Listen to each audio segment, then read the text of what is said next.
नमस्कार दोस्तों, स्वागत है आपका अपने YouTube channel Binu education point में। दोस्तों आज के इस वीडियो में देखेंगे हिस्ट्री का क्लास, और हिस्ट्री के क्लास में आज दोस्तों क्लास नंबर 8 होगा। ठीक है, इससे पहले इस कक्षा में दोस्तों जो है 1 से लेकर 7 तक क्लास हो चुका है, तो जिसका छूटा हुआ है विधिवत तरीका से आप लोगों का प्लेलिस्ट बना दिए हैं, तो वहां से सारे वीडियो का आप देख लीजिए। ठीक है, ध्यान रखेंगे क्लास नंबर आपका 8 है।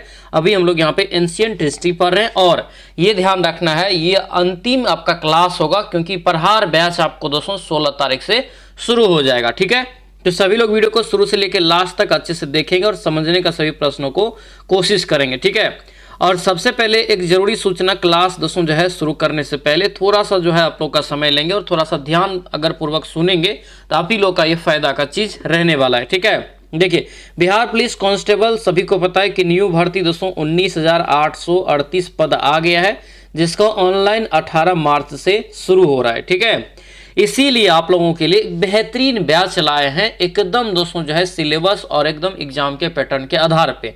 ठीक है, बिल्कुल ये दोस्तों बहुत इंपॉर्टेंट बैच रहने वाला है। इस बैच का नाम है दोस्तों प्रहार बैच।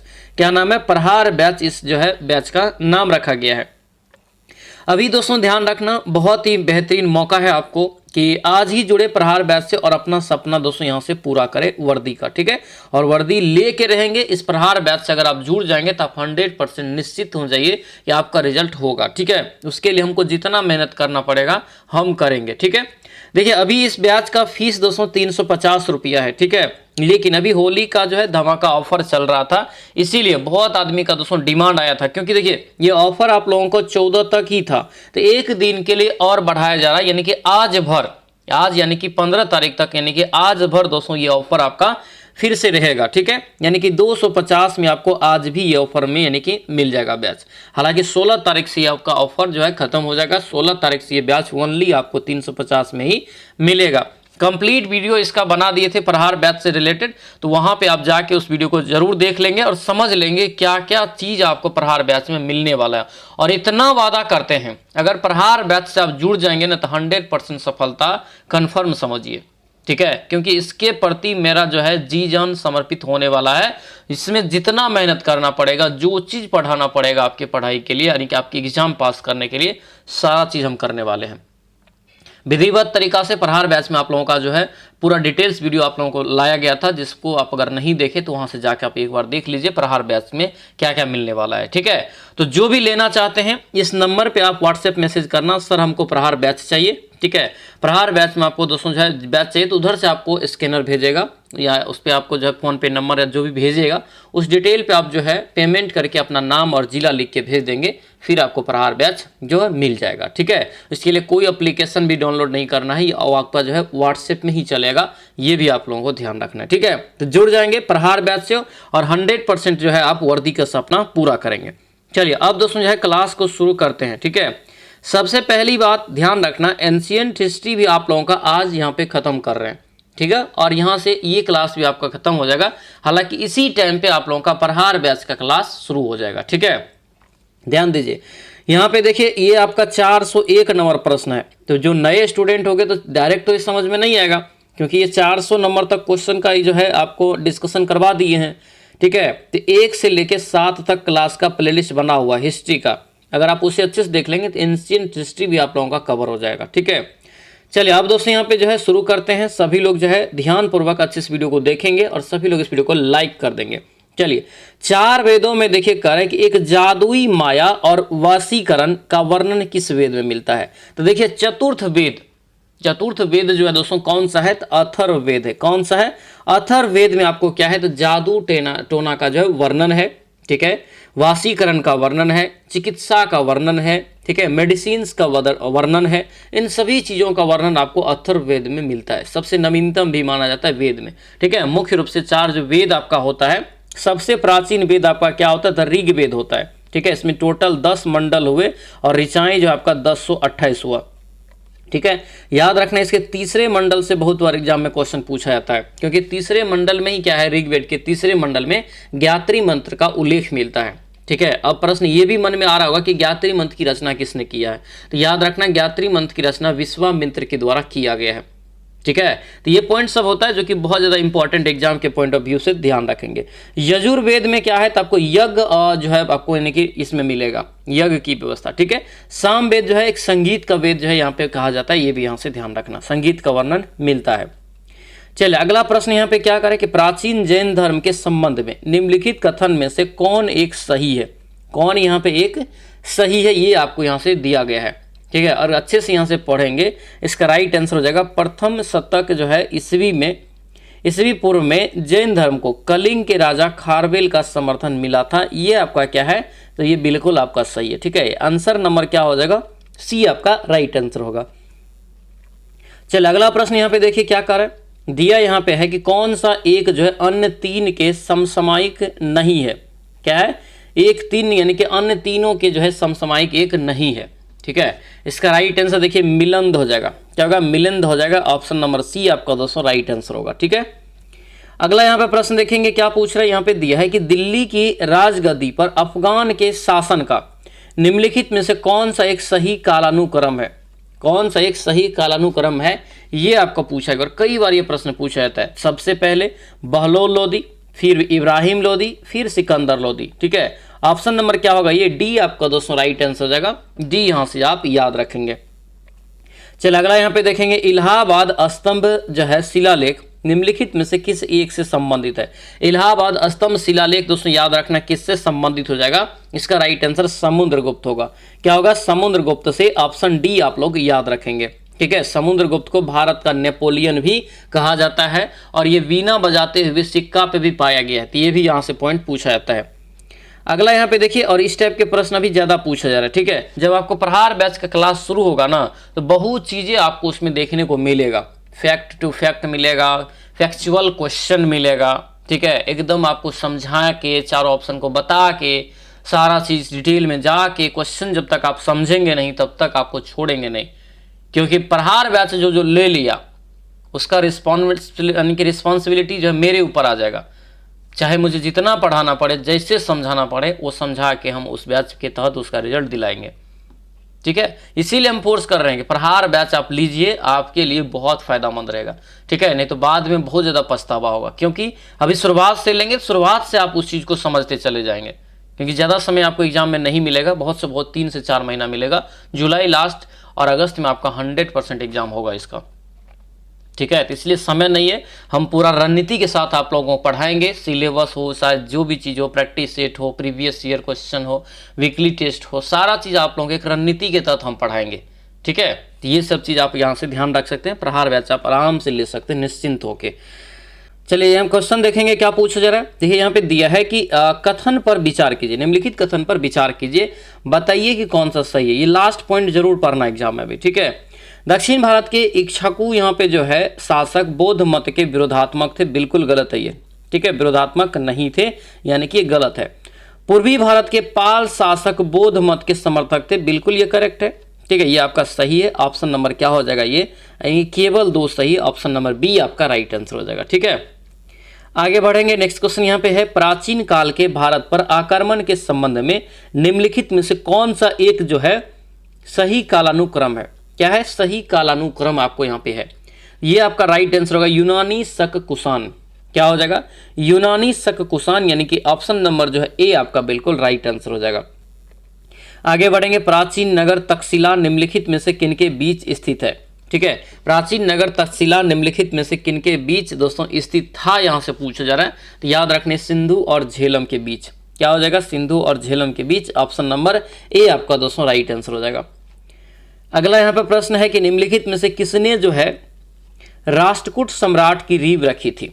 राष्ट्रकूट सम्राट की दोस्तों यहाँ पे कह रहा है कि नींव किसके द्वारा रखा गया, तो कौन हो जाएगा, ये दंती दुर्ग, क्या होगा, ये दंती दुर्ग। अगर आपसे पूछे कि राष्ट्रकूट वंश की स्थापना किसने किया, दंती दुर्ग के द्वारा, ऑप्शन नंबर बी आपका राइट आंसर हो जाएगा। अगला यहाँ पे है कि कौन सा जो है बृहत मंदिर के प्रारंभिक अभिकल्पना तथा निर्माण सूर्यवर्मन के राजकाल के दौरान हुए हैं। इसका राइट आंसर दोस्तों हो जाएगा ये यानी कि ये आपका हो जाएगा अंकोर वाट का हो जाएगा, ठीक है। अंकोर वाट का जो मंदिर होता है, ऑप्शन नंबर बी आपका राइट आंसर हो जाएगा, ठीक है। अंकोर वाट का मंदिर यहाँ से इसका करेक्ट आंसर होगा, याद रखना, ठीक है। चलिए अगला प्रश्न यहाँ पे है, प्राचीन भारत में जो है गुप्त काल से संबंधित गुफा जो है चित्रांकन के केवल 2 उदाहरण उपलब्ध है। इनमें से एक जो है अजंता की गुफाओं में किया गया चित्रांकन है और गुप्त काल के चित्रांकन का दूसरा अवशिष्ट उदाहरण किस स्थान पर उपलब्ध है, ये पूछा गया है। तो ये कहाँ पे हो जाएगा बताइए। इसका राइट आंसर दोस्तों आपका क्या हो जाएगा, तो ये आपका बाघ गुफा होगा। क्या होगा, बाघ गुफा। ऑप्शन ए आपका राइट आंसर हो जाएगा। चलिए अगला यहाँ पे देखिए क्या पूछ रहे, फिर से कथन वाला सवाल दे और सही यहाँ पे चुनना है। क्या चुनना है, सही दोस्तों यहाँ पे आपको चुनना है। ठीक है, देखिए सिंधु घाटी सभ्यता के बारे में है कि यह जो है प्रमुखतः लौकिक सभ्यता थी, उसमें धार्मिक तत्व यद्यपि उपस्थित था और यानी कि दोस्तों जो है वर्चस्वशाली नहीं था। बिल्कुल ये करेक्ट है। ठीक है, उस काल में भारत में कपास से वस्त्र बनाए जाते हैं, ये भी बिल्कुल आपका क्या है, करेक्ट है। आंसर क्या हो जाएगा, ये केवल, यानी कि दोस्तों यानी केवल नहीं होगा यहाँ पे, यानी कि 1 और 2 दोनों कथन बिल्कुल राइट है। ऑप्शन नंबर सी यहाँ से करेक्ट हो जाएगा। चलिए आगे बढ़ेंगे, क्या पूछ रहे यहाँ पे दिया है कि प्राचीन भारतीय इतिहास के संदर्भ में, प्राचीन भारतीय इतिहास के संदर्भ में निम्नलिखित में से कौन सा जो है बौद्ध धर्म और जैन धर्म दोनों में समान रूप में विद्यमान था। ये प्रश्न आप अच्छे से दोस्तों याद रखना, ये बहुत इंपॉर्टेंट है। इसका जो राइट आंसर होगा ये आपका तप और भोग का जो है अति परिहार, ये दोनों में है समान रूप से। एक और यहाँ पे है कर्म कांडों की जो है फलवत्ता का निषेध, ये आपका दोनों में है। हालांकि वेद प्रमाणित प्रति जो है अन्यथा दोनों में नहीं है। आंसर क्या हो जाएगा, 1 और 3 सही है। ऑप्शन नंबर सी आपका राइट आंसर होगा। चलिए आगे देखिए क्या पूछ रहे दिया यहाँ पे। देखिए ये लंबा प्रश्न है तो इसे भागेंगे नहीं, इस टाइप का प्रश्न भी पूछा जाएगा। ठीक है, देखिए प्राचीन काल के भारत में हुई वैज्ञानिक प्रगति के संदर्भ में निम्नलिखित कथन बताइए कौन सा सही है। क्या पूछ रहे, कौन सा यहाँ पे जो है कथन आपका क्या है, सही है। ठीक है, देखिए यहाँ पे प्रथम सदी जो है विभिन्न प्रकार के विशिष्ट शल्य औजारों का उपयोग किया था, बिल्कुल करेक्ट है। क्या है, बिल्कुल आपका ये करेक्ट है। ठीक है, तीसरी सदी के आरंभ में मानव शरीर के आंतरिक अंगों का प्रत्यावर्तन जो है, प्रत्यारोपण मतलब शुरू हुआ, ये आपका गलत है दोस्तों। 5वीं सदी के कोण के जया का सिद्धांत प्राप्त हुआ, बिल्कुल करेक्ट। 7वीं सदी के चक्रीय चतुर्भुज का सिद्धांत ज्ञात हुआ, ये भी आपका बिल्कुल करेक्ट। आंसर क्या हो जाएगा, 1, 3, 4 सही है। ऑप्शन नंबर सी आपका राइट आंसर हो जाएगा। चलिए आगे बढ़ेंगे, क्या पूछ रहे दिया यहाँ पे कि पूर्व वैदिक आर्यों का धर्म प्रमुखता दोस्तों जो था कौन सा। पूर्व वैदिक आर्यों का धर्म जो है प्रमुखता क्या था, बताइए राइट आंसर क्या हो जाएगा। इसका राइट आंसर होगा प्रकृति पूजा और यज्ञ। क्या हो जाएगा, प्रकृति पूजा और यहाँ से यज्ञ। ऑप्शन सी में है, सी यहाँ से दोस्तों राइट आंसर होगा। बहुत इंपॉर्टेंट है। देखिए पूर्व वैदिक आर्य जो धर्म था उसका प्रमुखता दोस्तों क्या था, तो याद रखना ये प्रकृति की पूजा करते थे और यज्ञ करते थे। आगे बढ़ेंगे, क्या पूछ रहे हैं यहाँ पे कि निम्नलिखित में से कौन सा जो है कथन जैन सिद्धांत के अनुरूप है। जैन सिद्धांत के अनुरूप है, ये पूछा जा रहा है। जैन संगीति 2 हुआ था, एक पाटलिपुत्र में, एक जो है वल्लभी गुजरात में हुआ था। ठीक है, उसी के सिद्धांत के अनुरूप यहाँ पे कौन सा वाक्य दिया है, कथन दिया है, ये बताना है। पहला जो दिया है कि कर्म को विनिष्ट करने का जो है सुनिश्चित मार्ग यानी कि तपस्यार्थ है। क्या ये सही है, बिल्कुल सही है। प्रत्येक वस्तु में चाहे वह सूक्ष्मतम कण हो या आत्मा होती है उसमें, यानी कि प्रत्येक कण चाहे सूक्ष्मतम कण ही काहे न हो, उसमें आत्मा होती है। कर्म आत्मा का विनाशक है और आवश्यक इसका अंत करना चाहिए, ये भी सही है। ऑप्शन नंबर दोस्तों डी हो जाएगा, तीनों कथन सही है। आगे बढ़ेंगे, क्या पूछ रहे करके निम्नलिखित में से कौन से जो लक्षण सिंधु सभ्यता के दोस्तों जो है सिंधु सभ्यता के लोगों को दोस्तों सही चित्रण करता है या करते हैं। ठीक है, बताइए इसका राइट आंसर क्या हो जाएगा। तो ये आपका दोस्तों केवल 2 होगा, यानी कि वे देवियों और देवताओं के जो है दोनों की पूजा करते थे, ये सही है आपका। अगला प्रश्न यहाँ पे है कि कुछ शैलकृत बौद्ध गुफाओं का जो है चैत्य कहते हैं। गुफाओं को क्या कहते हैं, चैत्य कहते हैं, जबकि अन्य को विहार। इन दोनों में क्या अंतर है, मतलब क्या, चैत्य में और विहार में क्या अंतर है। ये विहार है, विहार अपना नहीं, वो नहीं, विहार। ठीक है, चैत्य और विहार में जो अंतर है दोस्तों यहाँ से ध्यान रखना। चैत्य क्या हो जाएगा, तो चैत्य पूजा स्थल होता है। ठीक है, चैत्य क्या होता है, पूजा स्थल होता है, जबकि विहार क्या होता है, तो भिक्षुओं का एक निवास स्थल। ऑप्शन नंबर बी आपका ये बिल्कुल राइट आंसर हो जाएगा। अगला यहाँ पे है कि निम्नलिखित में से किसका संबंध बुद्ध के जीवन से संबंधित है। बुद्ध के जीवन से संबंधित किसका संबंध है। इसका राइट आंसर दोस्तों आपका क्या होगा, तो ये आपका हो जाएगा कौशल और मगध। ऑप्शन नंबर ये डी आपका राइट आंसर होगा, डी यहाँ से ध्यान रखेंगे। अगला प्रश्न देखेंगे, प्रसिद्ध एक नाटक है दोस्तों मृक्ष कटिका। क्या है, मृक्ष कटिका किसके द्वारा लिखा गया है। ये पुस्तक जो है लिखा गया है शूद्रक के द्वारा। किसके द्वारा, शूद्रक, ऑप्शन डी हो जाएगा। महान सम्राट अशोक जो है किस वंश से संबंधित है।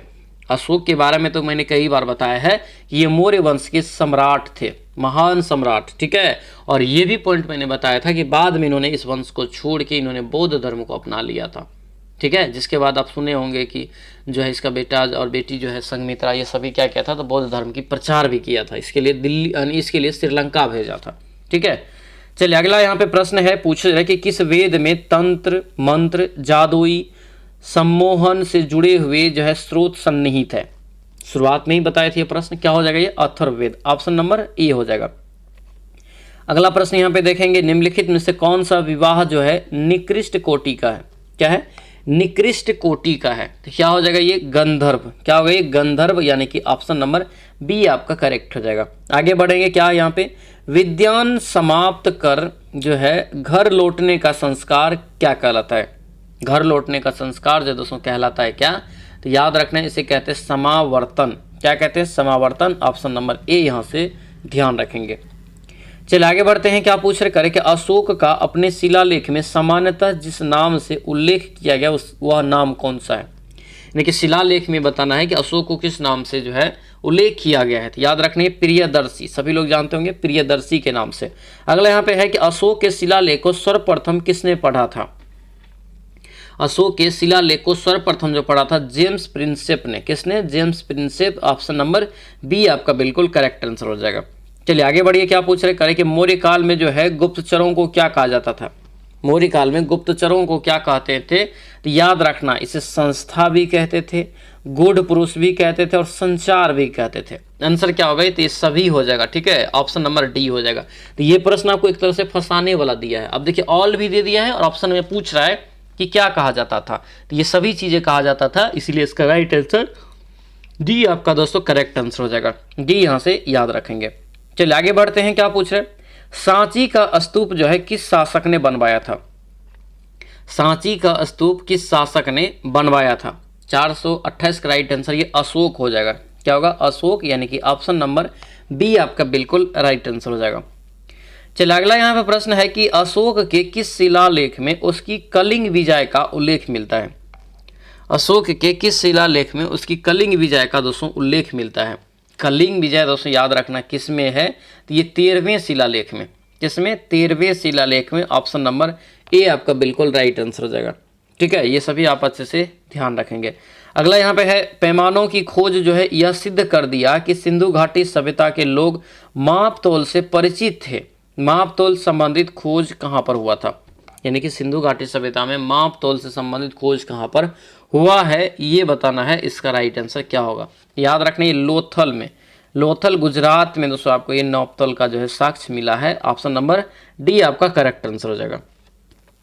अगला यहाँ पे है कि चंद्रगुप्त मौर्य की जो है सेंड्रोकॉटस के रूप में पहचान की थी दोस्तों किसने। यानी सेंड्रोकॉटस एक व्यक्ति है, उसका प्रचार जो है किसको कराया, तो चंद्रगुप्त मौर्य को किसने कराया था। किसने दोस्तों यहाँ पे किया था, याद रखना, विलियम जोन्स। क्या होगा, विलियम जोन्स, यानी कि ऑप्शन बी हो जाएगा। आगे बढ़ेंगे, भारत के किस राज्य में कालीबंगा सभ्यता होने के अवशेष प्राप्त हुआ है। तो कालीबंगा सभी को पता है कहाँ है, राजस्थान में है ना, ऑप्शन नंबर बी आपका राइट आंसर हो जाएगा। अगला यहाँ पे देखेंगे, तरुण स्त्री सभा की स्थापना कहाँ हुआ था। बहुत विविध प्रश्न, ठीक है। तरुण स्त्री सभा की स्थापना दोस्तों जो हुआ था ये कहाँ पर, ये हुआ था कलकत्ता में। कब, कहाँ हुआ था, कलकत्ता में, option number C right answer हो जाएगा। आगे बढ़ेंगे, क्या पूछ रहे, ग्रांड ट्रंक सड़क की योजना किसने बनाई थी। बहुत महत्वपूर्ण है ये, ठीक है। ग्रांड ट्रंक सड़क की योजना जो दोस्तों ये सिरसा सूरी के द्वारा बनाया गया था, और ये रोड याद रखना 4 देश को कनेक्ट करता है, ठीक है। ये अपना जो है आपको बांग्लादेश से निकलते हुए भारत आते हुए ये जो है पाकिस्तान होते हुए अफगानिस्तान तक जाता है। 4 देश को कनेक्ट करने वाला ये क्या है, तो राजमार्ग है, ठीक है, सड़क मार्ग है, ठीक है। इसका राइट आंसर क्या हो जाएगा, तो ये आपका सिरसा सूरी।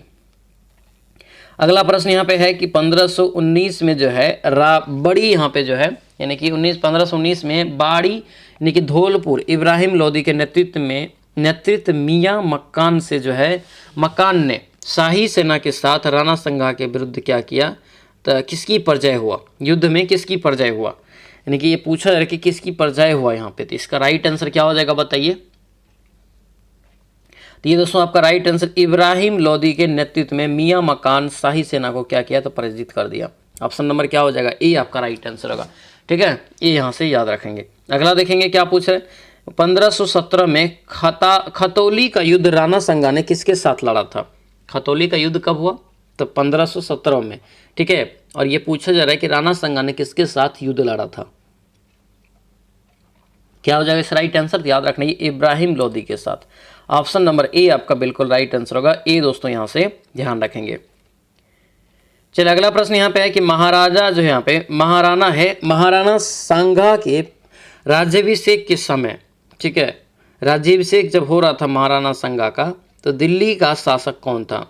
तो उस समय दिल्ली का दोस्तों शासक जो था, क्या नाम था उसका, तो नाम था सिकंदर लोदी। क्या हो जाएगा, Sikandar Lodi. Option number B आपका दोस्तों राइट आंसर होगा। बी यहाँ से याद रखेंगे। अगला प्रश्न देखेंगे, निम्नलिखित में से किस ग्रंथ में तराइन के युद्ध का एवं विस्तार विवरण मिलता है। तराइन के युद्ध का विस्तार विवरण कहाँ पर मिलता है, किस ग्रंथ में मिलता है। तो याद रखने Prithviraj Raso, option number A आपका करेक्ट आंसर हो जाएगा। अगला यहाँ पे है, पूछा जा रहा है कि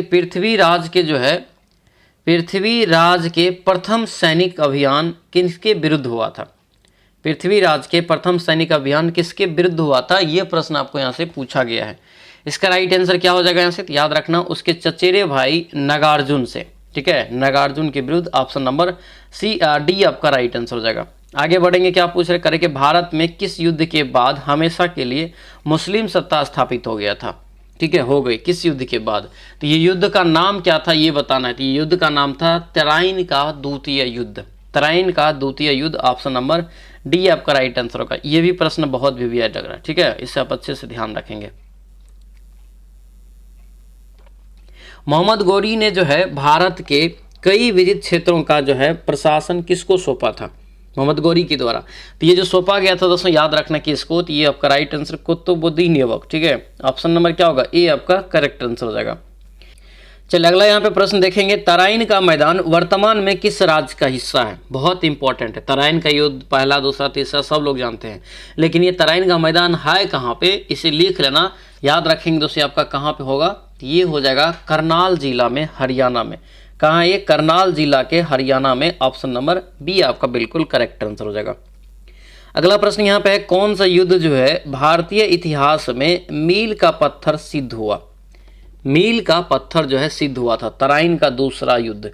क्या हो जाएगा, तराइन का दूसरा युद्ध। ऑप्शन नंबर बी आपका राइट आंसर हो जाएगा। ठीक है, बी यहाँ से जो है आप याद रखेंगे। पृथ्वीराज चौहान को जो है इसमें हरा दिया था मोहम्मद गौरी ने। अलाउद्दीन खिलजी ने राजस्थान में सर्वप्रथम किस राज्य पर अधिकार किया था। राजस्थान में किस राज्य पर सर्वप्रथम अधिकार किया था। तो ये जो किया था दोस्तों रणथंभौर में। कहाँ पर, रणथंभौर पर। ऑप्शन नंबर ए करेक्ट हो जाएगा। अगला यहाँ पे प्रश्न देखेंगे, क्या पूछ रहे करें कि निम्न में से जो है पृथ्वीराज चौहान के दरबार में कौन विद्वान नहीं था। पृथ्वीराज चौहान के दरबार में कौन विद्वान नहीं था, तो ये Somdev. Option number D right answer हो जाएगा।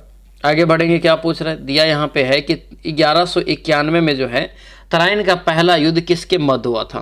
तो सभी को बताइए, गौरी और पृथ्वीराज चौहान के बीच हुआ था। ठीक है, आंसर क्या हो जाएगा, ये आंसर यहाँ पे अगर देखेंगे तो क्या हो जाएगा, यहाँ पे तो देखिए यहाँ पे दिया गौरी का नाम नहीं दिया। गौरी कहाँ से है, तुर्क से, तो यानी कि चौहान और तुर्क के बीच हो जाएगा। ऑप्शन नंबर डी आपका करेक्ट आंसर। अलाउद्दीन खिलजी ने चित्तौड़ पर आक्रमण कर कब विजय प्राप्त किया। चित्तौड़ पर आक्रमण जो किया था ये 1303 में किया था, फिर इन्होंने विजय प्राप्त किया। Option number A right answer हो जाएगा। ए यहाँ से दोस्तों ध्यान रखेंगे। चलिए अगला प्रश्न यहाँ पे क्या पूछ रहे कर कि निम्न में से कौन सा राजा जो है प्रायः जनता के संपर्क में रहता है। कौन सा राजा प्रायः दोस्तों कह रहे कि जनता के संपर्क में रहता है। तो इसका राइट आंसर क्या हो जाएगा, अशोक हो जाएगा। क्या होगा, अशोक, यानी कि ऑप्शन नंबर बी आपका बिल्कुल करेक्ट आंसर होगा। बी यहाँ से ध्यान रखेंगे। अगला प्रश्न यहाँ पे भारतीयों के लिए सिल्क मार्ग किसने आरंभ किया था। सिल्क मार्ग जो है भारतीयों के लिए किसने आरंभ किया था? तो ये कनिष्क के द्वारा किया गया था। किसके द्वारा? कनिष्क के द्वारा। ऑप्शन नंबर ए आपका राइट आंसर हो जाएगा। ठीक है, ये यहाँ से याद रखेंगे। चलिए आगे बढ़ते हैं। क्या पूछ रहे हैं यहाँ पे? दिया है प्रश्न यहाँ पे कि प्राचीन भारत के बौद्ध मठों के जो मठों में पर्वन नामक समारोह आयोजित किया जाता है, जो कि दोस्तों क्या होता है उसमें, जो कि यहाँ से याद रखना क्या होता है। तो वर्षा ऋतु के दौरान मठों में जो है क्या होता है, तो प्रवास के माध्यम से भिक्षुओं द्वारा किए गए अपराधों की स्वीकारोक्ति यहाँ पे जो है अवसर प्राप्त होता है। यानी कि ऑप्शन नंबर बी आपका बिल्कुल करेक्ट आंसर होगा। बी यहाँ से दोस्तों याद रखेंगे। ठीक है, तो ये था दोस्तों आप लोगों का हिस्ट्री का, एंशिएंट हिस्ट्री का क्लास नंबर 8 और एंशिएंट हिस्ट्री खत्म। अब जो बैच आएगा आपको प्रहार बैच के तहत ही आएगा, तो इसीलिए जो भी अभी तक प्रहार बैच नहीं लिए हैं ले लीजिए। ठीक है, लेने के लिए इस नंबर पे जो है आप मैसेज करेंगे व्हाट्सएप का, बोलेंगे सर हमको प्रहार बैच चाहिए। ठीक है, फिर आपको उधर से स्कैनर भेजेगा, उस पर आप पेमेंट करके दोस्तों जो है आप ले सकते हैं ये बैच। ठीक है, ये शानदार आज मौका भी है, एक दिन के लिए और बढ़ा दिए हैं। बहुत आदमी का डिमांड आ रहा था सर कल लेंगे, आज होली है, इसके कारण से आप लोगों का ये डिमांड पूरा किया गया और कल तक यानी कि आज तक ये ऑफर रहेगा। आज के बाद 350 रुपया हो जाएगा, क्योंकि आज आपका 15 तारीख है, 16 तारीख से क्लास स्टार्ट हो जाएगा और आज आपका जो है 250 में ये मिल जाएगा। बाकी ये क्लास आप लोगों को कैसा लगा सभी लोग कमेंट करके ज़रूर बताइए। ठीक है, और सभी लोग जो भी नए हैं चैनल को सब्सक्राइब कर लीजिए और इस वीडियो को लाइक कर दीजिए। ठीक है, तो चलिए सो मिलते हैं नेक्स्ट क्लास में, नेक्स्ट वीडियो में। तब तक के लिए जय हिंद।